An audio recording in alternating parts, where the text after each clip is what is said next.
অরিন্দম সে এক সাংবাদিক। সে অন্য কোনো রহস্যজনক ঘটনার কভার করার জন্য সবসময় প্রস্তুত। সেদিন সে ঠিক করলো রাতভর শ্মশানে থাকবে। শুনেছিল অনেক রাতে নাকি সেখানে দেখা যায় এক সাদা শাড়ি পরা মহিলাকে। কেউ বলে সে তার স্বামীর আত্মাকে খুঁজে ফেরে, আবার কেউ বলে সে নাকি নিজেই আত্মা। অরিন্দম সাহস করে শ্মশানের ভেতরে ঢুকে পড়ে। একটা পুরনো গাছের তলায় বসে সে তার ক্যামেরা আর রেকর্ডার অন করে রাখে। প্রথম দিকে কিছুই হচ্ছিল না, কেবল চিতার আগুনে পুড়ে যাওয়ার আওয়াজ। কিন্তু হঠাৎ এক অদ্ভুত শীতল বাতাস বইতে শুরু করে। অরিন্দম ভাবে এ তো স্বাভাবিক, কিন্তু তখনই দূর থেকে দেখতে পায় সাদা ধবধবে শাড়ি পরা একটা মেয়ে ধীরে ধীরে হেঁটে যাচ্ছে। আশ্চর্য কথা, তার পা যেন মাটি ছোঁয় না, যেন ভেসে বেড়াচ্ছে। অরিন্দম ভাবলো হয়তো কেউ প্র্যাঙ্ক করছে। সে ক্যামেরা নিয়ে কাছে এগাতে থাকে, কিন্তু সে যত এগায় দেখতে পায় মেয়েটার মুখ একেবারে ফ্যাকাশে, চোখ দুটো যেন গভীর অন্ধকার। সেই মেয়েটা হঠাৎ অরিন্দমের দিকে তাকিয়ে বলে ওঠে, তুমি কি তাকে দেখেছো?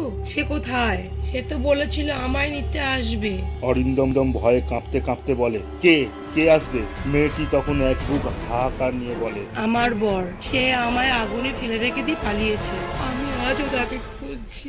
হঠাৎ একটা বিশাল চিতার আগুন থেকে যেন ঝড় উঠে আসে, আর মুহূর্তে সেই মেয়েটি হাওয়ায় মিশে যায়। অরিন্দম আর দাঁড়াতে পারে না, দৌড়াতে দৌড়াতে শ্মশানের বাইরে চলে আসে। পরদিন যেদিন সে রেকর্ডটা শুনতে পায় সেই নারীর গলায় আর্তনাদ, আমি এখানেই আছি, আমার অপেক্ষা। তারপর অরিন্দম কোনোদিন নাকি নিমতলা শ্মশানের ধারে কাছে যায়নি। বলতো সাহস থাকলে একদিন রাত 2টায় নিমতলায় গিয়ে দাঁড়াও, হয়তো সেই সাদা শাড়ির মেয়েটা তোমাকেও জিজ্ঞেস করবে তুমি কি তাকে দেখেছো।